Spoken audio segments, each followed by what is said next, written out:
And it looks like we are live.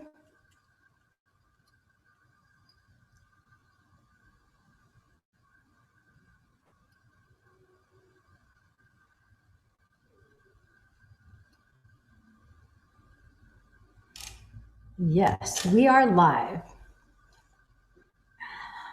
Welcome to Love and Money Secrets TV. I'm your host, Dame Lillian Walker, and I want to thank you for being here today. And I'm so happy and excited. Today we are diving deep into Breaking the Habit of Being Yourself, Chapter 11.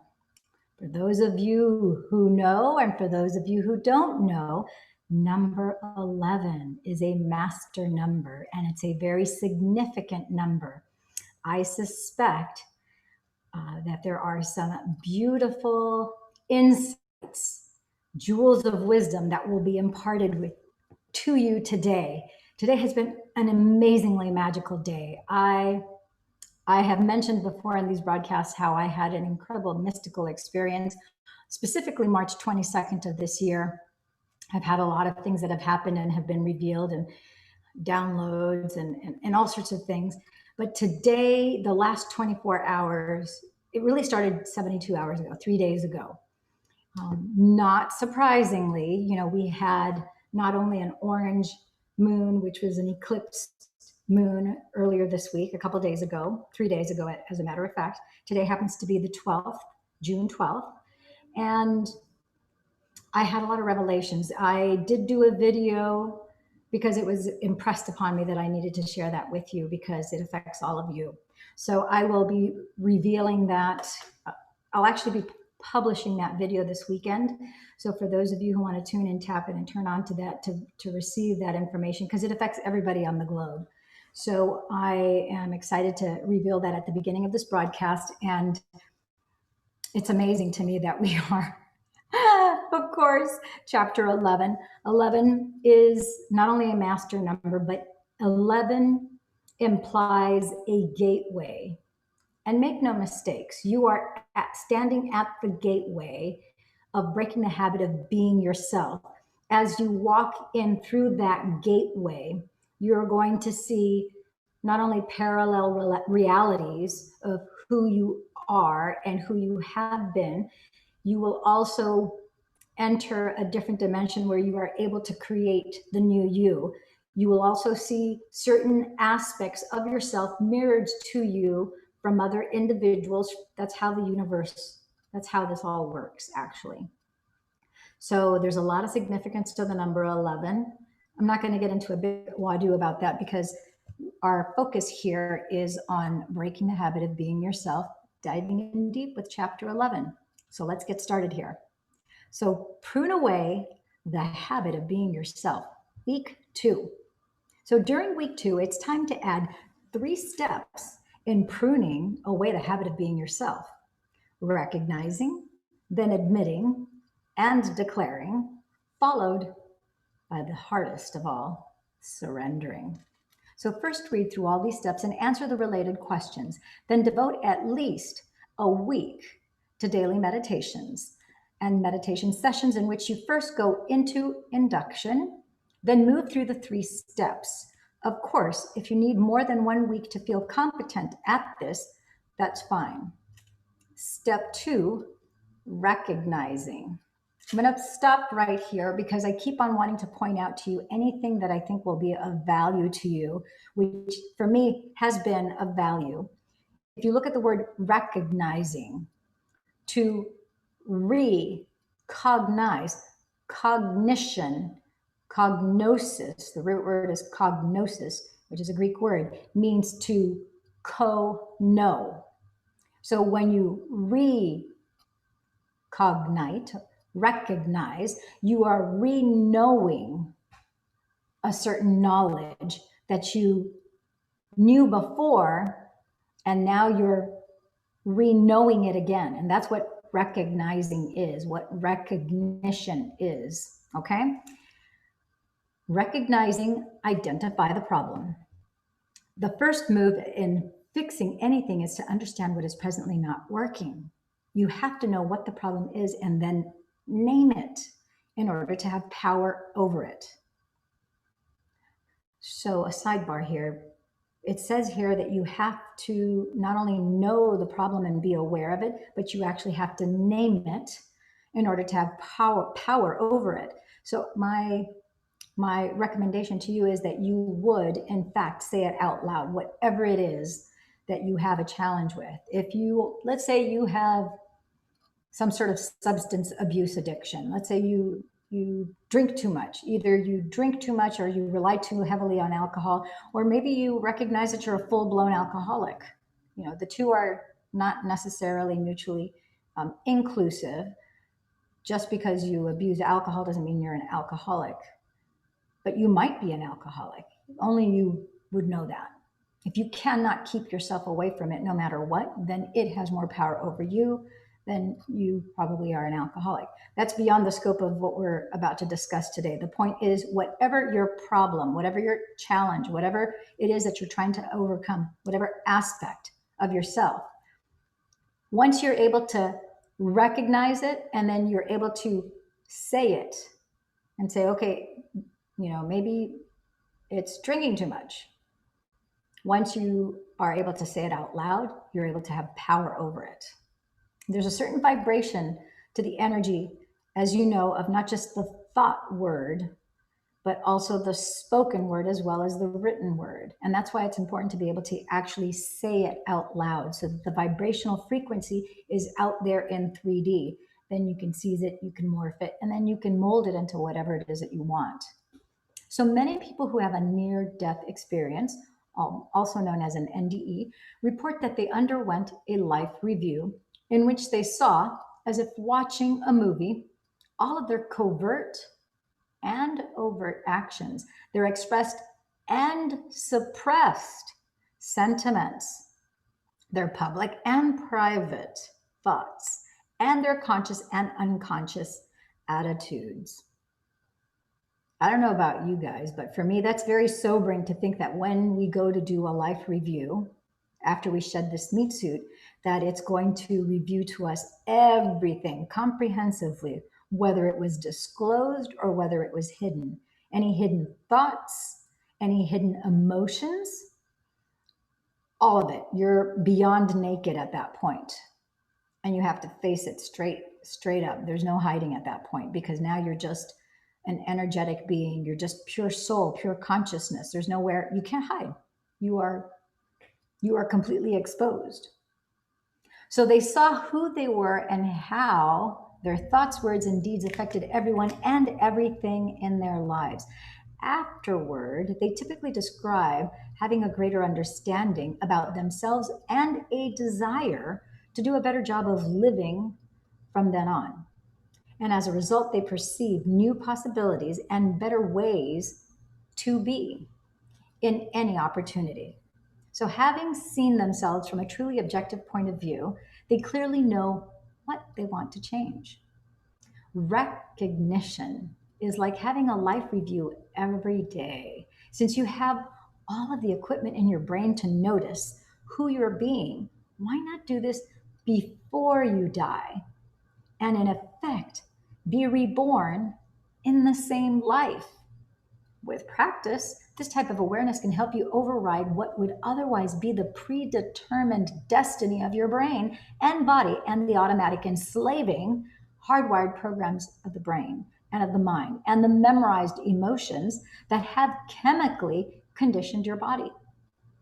Only when you are truly conscious and aware do you begin to wake up from the dream, to become still, quiet, patient, and relaxed, and then be attentive to the habits of the old personality self. Disengages your subjective consciousness from overutilized attitudes and extreme emotional states. I'm going to hit the pause button here because I think for all of us, it's pretty obvious if you have an extreme emotional state of, let's say, anger, fury, rage, any of those more negative, explosive type of emotions. it's safe to say that those need to be examined and look at what it is in your environment that triggers something inside you that makes you react in that manner. But I think what's not so obvious are other extreme emotional states where it's not a good feeling state. And instead, what you do is you pull back, you hide, you go into hermit mode, you disappear from the landscape. Perhaps, perhaps you are in a cave of your own making. This is something that I have definitely been guilty of, because when I confront a situation which I find either painful or unpleasant and so forth, rather than, some people have the automatic reaction of exploding. I wouldn't say that I implode, but I definitely retreat. And there's a healthy way of retreating and giving space so that you can come back and reintroduce in a healthy manner. But so oftentimes and so often in my past, I know I was guilty of retreating, hermiting, quieting, and then not coming back and addressing the issue, and instead repressing, depressing, suppressing not only the circumstance, but any negative emotion, any thought, any energy surrounding that was just it was pushed down and denied. It's like, nope, not going to deal with that. Nope, not going to deal with that. It's just, nope, not going to deal. It's just not, I wasn't going to let it pop up. And as Abraham Hicks, Esther Hicks from Abraham Hicks, the teachings of Abraham, she says it's kind of like a whack-a-mole, where if you go to the carnival or a festival or the county fair, you see that the whack-a-mole, there's all those little holes, and then the little beaver or whatever the little animal is, the little toy, it pops up, and then you're supposed to smack it with your mallet, smack the whack-a-mole down, and it keeps on popping up, popping up, popping up. The truth, that's what unwanted, unpleasant emotions do to you. One of my, another mentor, another doctor that I study under, Dr. David Snyder, who's an Oriental medicine doctor. He's also a world-renowned, brilliant hypnotherapist, and has multiple black belts from 2nd degree to 12th degree black belts in multiple different martial arts and mental disciplines of true energetics at a very high level. And one of the things that he talks about is that when it comes to our emotions and our emotional body, oftentimes for those of us who tend to repress those emotions and just deny them, what happens is that when you're relaxed and you're not thinking about anything, how many of you have had this experience where you're not thinking about work, you're not thinking about your to-do list, you just jump in your car and now you're driving down the road. You already knew where you were going to go when you jumped in your car. So you're thinking, okay, I'm just going to run over to Lowe's.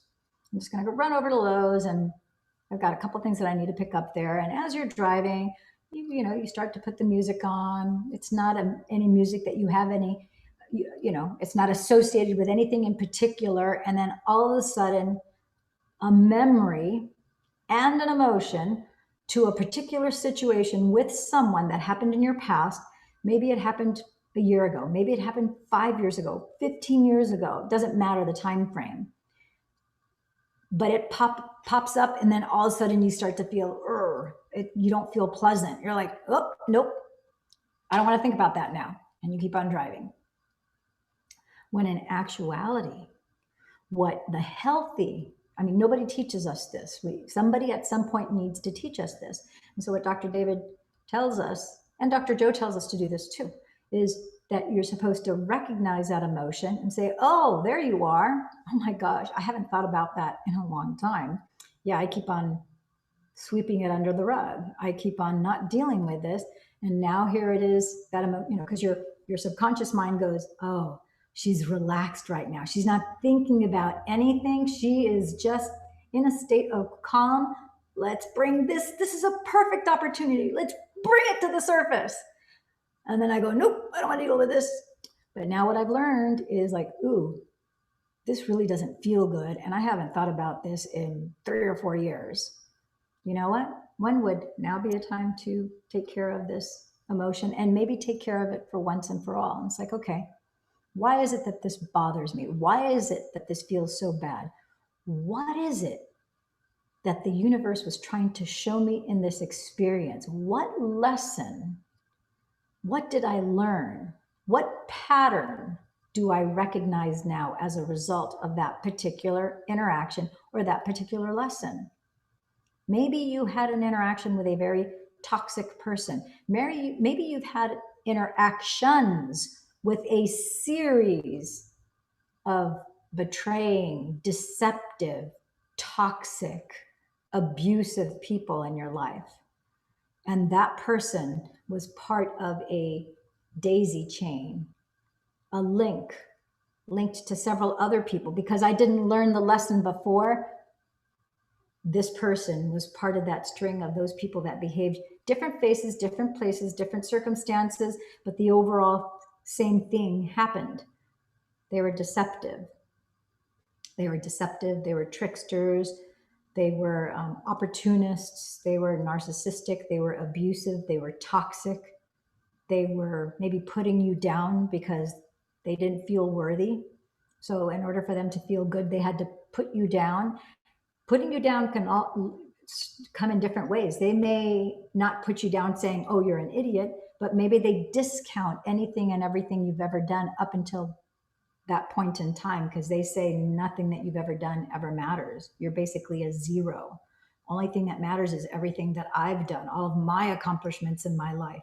Look at all the wonderful things that I've done. So they count their accomplishments in the past, but your education, your awards, any accomplishments that you have, they're giving it a zero value. And you gave your power away to them for whatever reason. I've done that. I won't do that again. I'm not the person that I was before, but I did do that in my past. And so those are things for us to look at. And it doesn't have to own your energetic space anymore. You can cut it off. You can forgive, because you don't want to be drinking the poison of unforgiveness and poison your own self. If you're being unforgiving of that person and the string of people that are all of that same mold, then that poison is only going to poison you. It's only going to make you sick. It's only going to make you unhealthy, and it's only going to kill you. Because make no mistakes, unforgiveness kills. It does kill. So if you can love yourself enough to gift yourself the gift of forgiveness, not because they deserve it, but they don't know any better. They are ignorant. They are ignorant. They are in a tremendous amount of pain. They had to show you their level of discomfort, the size of their baggage, the size of their pain. Oftentimes, people who have been hurt people oftentimes hurt other people. The size of their baggage, the enormity of their pain, they need to show you why they can't be in a relationship with you. And so oftentimes they have to inflict that same level of pain upon you so that you get a notion of the type of pain that they're dealing with and why it is not possible for you to be in a healthy relationship with them. Because usually these type of people don't want to deal with their own baggage. They just want to keep arguing for their limitations. They've been doing this for 40, 50, 60, 70 years. They don't want to change. And so they're showing you this is why, this friendship, this relationship can't work. And the vibrational frequencies, of course, are off. And so because there's dissonance, there's enough disparity now between you, because you're still growing. You're green and growing, not brown and rotting. You have to leave. They have to go, because you're no longer a vibrational match. That's okay. But you have to recognize that when that emotion bubbles up, deal with it head on. And maybe you can't do the entire thing, or maybe you can while you're driving. You're like, you know what, I'm going to let this go. And maybe after I'm done with this errand, maybe when I get back, or maybe tonight, I'm going to spend a little bit more time exploring exactly what else is there to unpack here. This is something that in meditation, you can speak to your heart and say, okay, heart, what is it about this experience? What is it about this person? It might be an aspect of you that's being mirrored back to you. So you need to see how you co-created that with that individual. because for every victim, there's a perpetrator. One person plays the perpetrator and the other one plays the victim. You cannot have that dynamic without having those two parties. You have to have that polarity, just like light and darkness, up and down, yin and yang, big and small. That polarity, that dichotomy is what makes that dynamic work. But it's there to refine and define you and refine and define that situation. And then you can take that minus the emotional trigger and the pain and turn that into a crown jewel of wisdom that now you can put it in your crown. And you can go, okay, I'll recognize these patterns. I'm not doing this anymore. I'm on to it. I can name it and claim it. I can now let it go. If you need help with a process like that, let me know. You can contact me in the description. The details are there where you can reach out to me. Okay, let's move on here. So to become still, quiet, patient, and relaxed, and then be attentive to the habits of the old personality self, disengages your subjective consciousness from overutilized attitudes and extreme emotional states. You no longer are the same mind because you are now freeing yourself from the chains of the self-centered nature of the ego lost in itself. And when you see who you have been by means of the observer's watchful eye, you will crave life more because you will truly desire to make a greater difference the next day. So as you develop the skills of contemplation and self-observation, you are cultivating the ability to separate your consciousness from the subconscious programs that have defined the old self, to move your consciousness from being the old self to being the observer of the old self loosens the connection to the old you. And as you recognize who you have been through the skill of metacognition, your ability via the frontal lobe to observe who you are being, for the first time, your consciousness is no longer immersed in unconscious programs. You are becoming conscious of what was once unconscious. This is making the first strides towards personal change. Okay, before we move on, I want to say that one of the most beautiful gifts that I think that I have received separate, which is a pretty big thing. You know, if the only thing you get from meditation is that quiet sense of stillness and of peace and of centeredness, that's a pretty great reason and a pretty great reason to meditate. And it's a pretty great benefit of meditation. But I remember at the moment in time, while in the monastery in Cancun with Dr. Joe at his event, when I actually made the clear distinction, not only between myself as the observer and as the egoic persona and then the brain itself, but how I had been so mean, so unfair to my true self. I allowed my ego, I identified myself as my ego, and I allowed my ego to beat me up and to be very unloving. And I was worried about not being enough or falling short in this area of my life or that area of my life, and always not adding up and measuring up. And even though I had great confidence in many areas of my life and many of my capabilities and abilities, there were other aspects of myself where I felt deficient. And instead of focusing on my pluses, I was giving way too much weight to my minuses.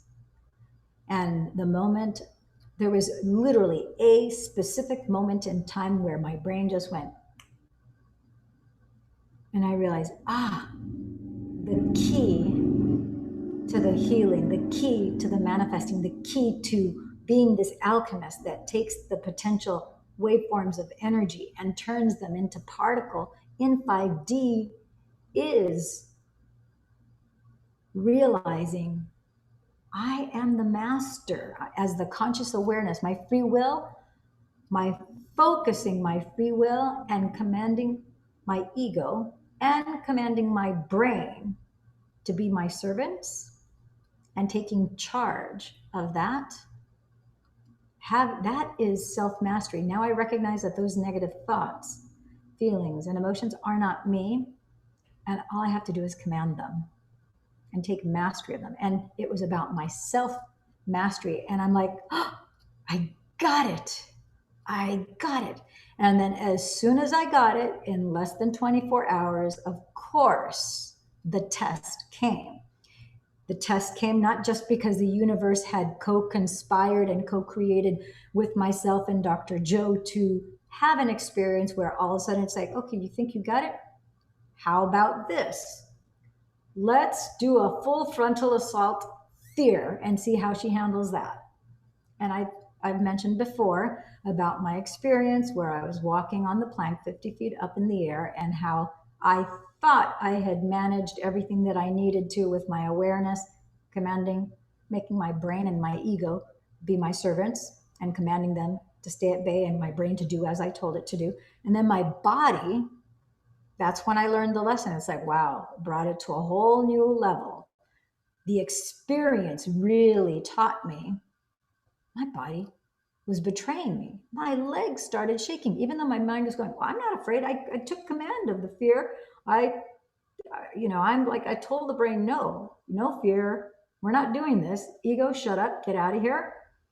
I'm focused on, I'm going to do this. I'm going to do this. I'm going to do this. And then all of a sudden my legs started to shake. I'm like, I didn't even acknowledge fear, but my body was acting fearful because it was shaking. And I'm like, it's betraying me. I'm like, no, wait a minute. We can't be wasting energy. The whole shaky leg thing, that's a tremendous amount of energy. What a waste of energy. I need all my energy to be focused. And so I took charge of that.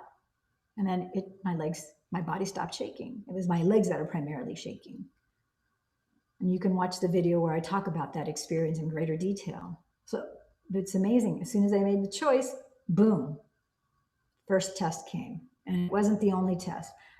Anything that came after that experience, though, I will say that I would keep going back. If I could do that, I could do it in all these other instances. And so I kept on referring back to that. And then the letting go experience, because Dr. Joe not only crafted that experience, but he also crafted an experience where you actually fall and literally surrender. You have to let go. You actually have the sensation of a free fall, letting go, and then trusting that your fellow mystics, your fellow friends are going to catch you and support you and protect you.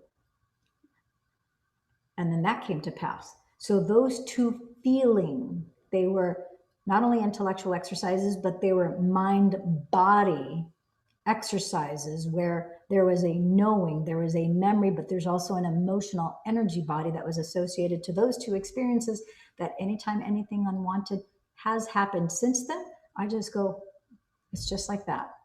I know how to do this. Something unwanted comes up, and instead of it going, oh my gosh, stop, pause button. You've heard me say, that's one of the things that I adopted since this in 2019, pause button. Nope, not going to react, not going to do what everybody else does. No reaction, pause button. I'm going to slow down my breath. I'm going to slow down my heart rate. I'm going to slow down my breath, slow down my heartbeat, and slow down my brain waves. Those are the three things I'm going to do. Slow down my breath, slow down my heartbeat, and slow down my brain waves. And get myself into theta, because I need to morph and transmute this energy of what I'm seeing here that I don't want. I need to, in 5D, I need to mold the clay, turn it into particles, focus on what it is that I do want, add that elevated emotion. It's the formula that he talks about. As you do the body parts meditation and the water rising meditation, you will learn to do induction. As you do induction, you're going to find out your electromagnetic frequency, your aura, your electromagnetic field. That is going to add to your alchemizing, your transmutation of energy. I have this on do not disturb, so I don't know how this turned out. I apologize for that. We'll edit it out in the edited version. So I wanted to share that with you because I know that at least one person will get benefit from my sharing that experience with you. And trust me, life will bring you opportunities the moment you decide. I'm not saying that you're going to automatically have, I don't want you to take it as something bad is going to happen. No, but you know what? Life is happening to us every single day. We have flat tires, we have car problems, we have, people who we find out either get ill or sick or whatever. There's all sorts of different challenges that we have in life. It comes in all sorts of different ways, shapes, or forms. And as you decide that you want to break the habit of being yourself, well, what better way to break the habit of being yourself and for you to strengthen the muscle of being yourself than having an unwanted situation, and instead of you reacting like you normally do, going, oh my gosh, or freaking out, or getting nervous and starting to chew your nails, or, oh, I'm so afraid. Oh, no. Pause button. In face of whatever it might be. Maybe you have it doesn't matter what it is, whatever the circumstance is, hit the pause button. Hit the pause button. I'm going to slow down my breath, slow down my heart rate, and slow down my brainwaves. I always do it in the same order. I always tell myself in my mind, pause button.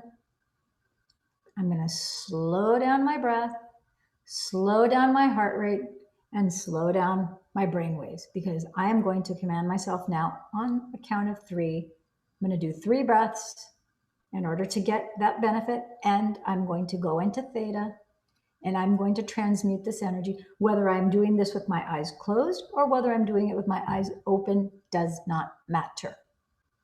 And as you keep on having, and you will have, because you're alive, the only people who don't have these challenges, these problems, these issues, these tests are people who are part of that exclusive group who are buried 6 feet or more below the grass. For them, it's game over on this 3D plane. They'll come back whenever they come back in whatever other form. But as far as this earth plane is concerned, they have the beginning number of their dash and the ending number. Birth date, death date. That dash is clearly defined as a beginning and an end. Over. Game over. But we have had a birthday. Now we still have an opportunity to change, to mold, to be the greatest expression of who we are. Okay, so let's move on to the next section of the book. It's getting juicy, juicy, juicy. Begin your own life review. In order to discover and explore aspects of the old self, in order to discover and explore aspects of the old self that you want to change, it is necessary to pose some frontal lobe questions. Opportunity to write. So take some time and ask yourself questions such as these, or any others that occur to you, and write down your answers. So what kind of person have I been? Take inventory of yourself. What kind of person have you been? What type of person do I present to the world? What is one side of my gap like? What kind of person am I really like inside? What is the other side of my gap like? Is there a feeling that I experience, even struggle with over and over and over again every day? Is there? How would my closest friends and family describe me? Is there something about myself that I hide from others? What part of my personality do I need to work on improving? What is one thing I want to change about myself? Choose an emotion to unmemorize. Next, choose one of your afflictive emotional states and limited states of mind. The following examples can help you get started. One of the habits of being yourself that you want to relinquish. Since memorized feelings condition the body to be the mind, these self-limiting emotions are responsible for your automatic thought process, your attitudes, which influence your limited beliefs about self in relationship to everyone or everything, which contribute to your personal perceptions. Every one of the emotions listed below originates from the chemicals of survival, which strengthen the ego's control. Opportunity to write. Pick one emotion that is a big part of who you are. Your chosen emotion may be one that's not listed below and that you want to unmemorize.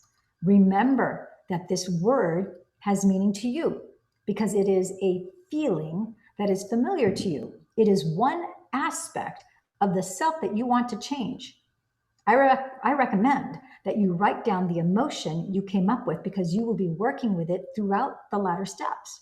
So, examples of survival emotions: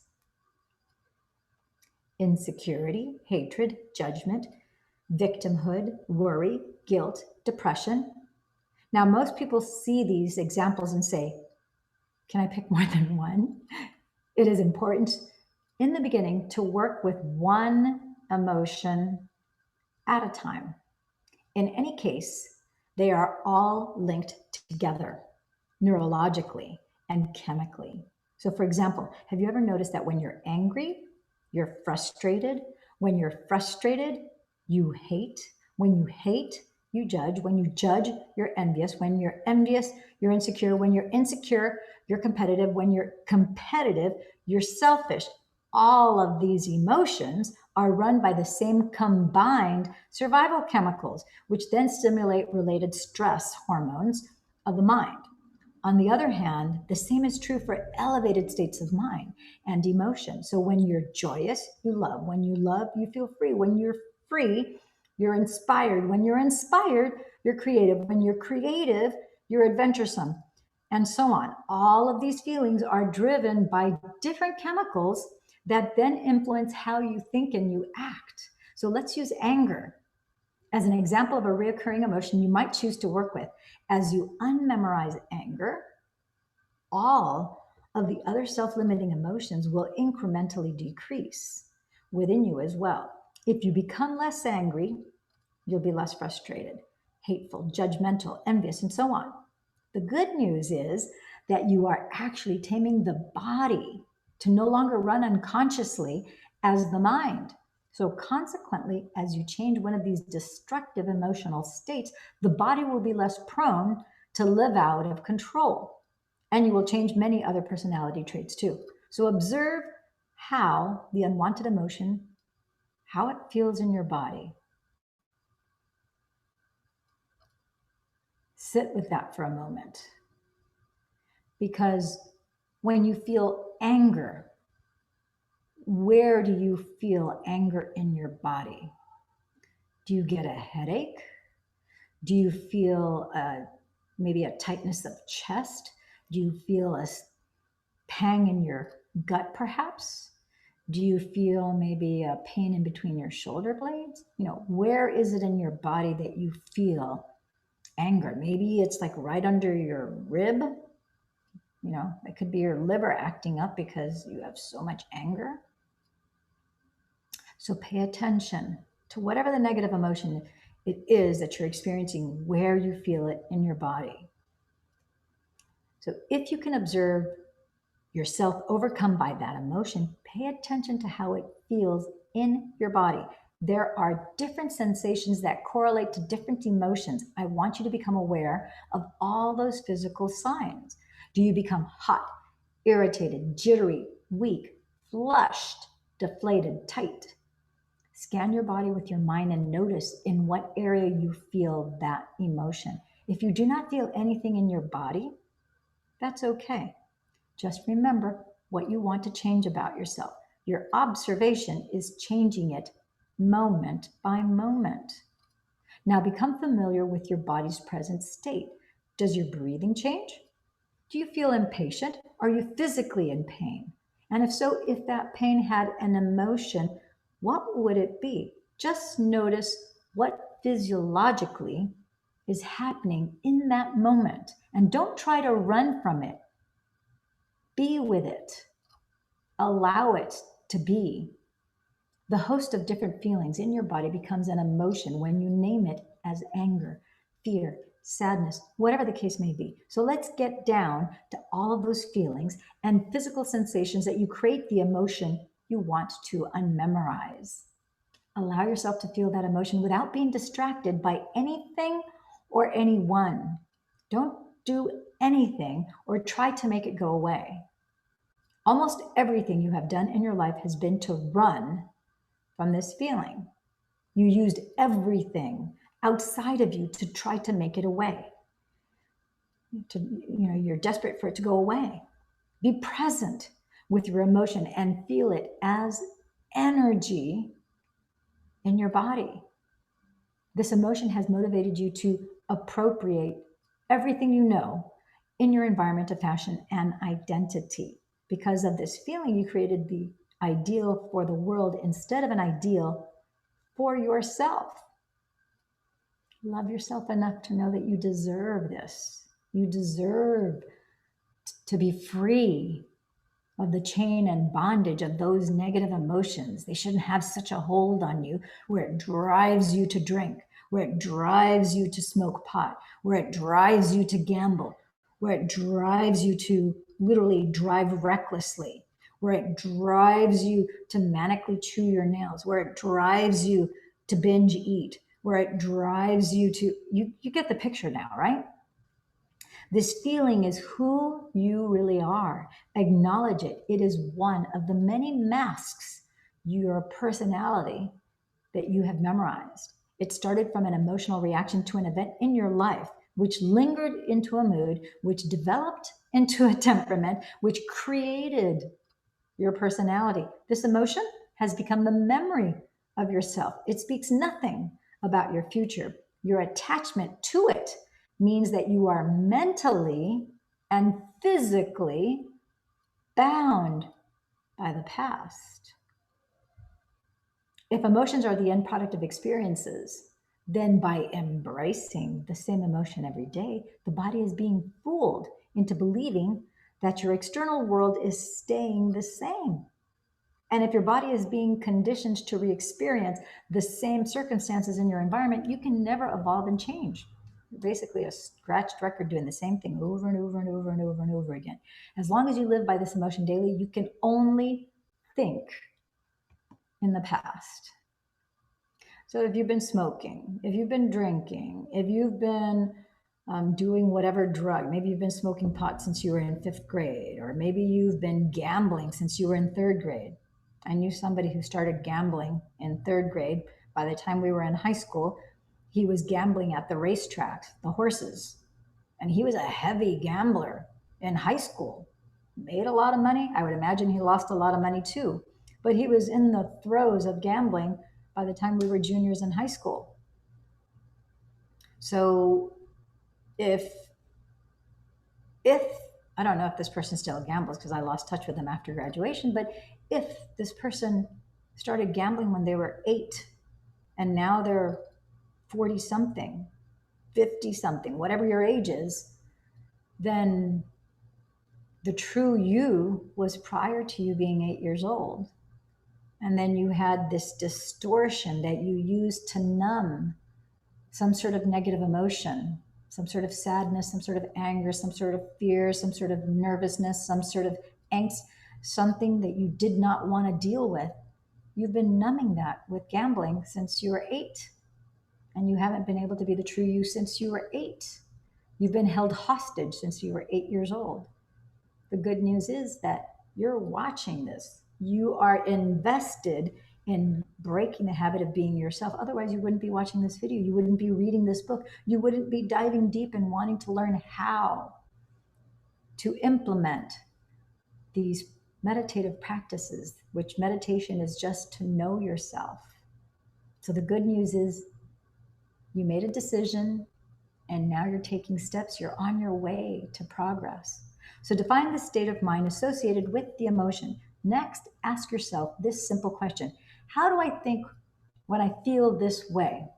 Let's say what you want to change So let's say that you want to change anger as one of your personality traits. Ask yourself, what is my attitude when I feel anger? The answer might be control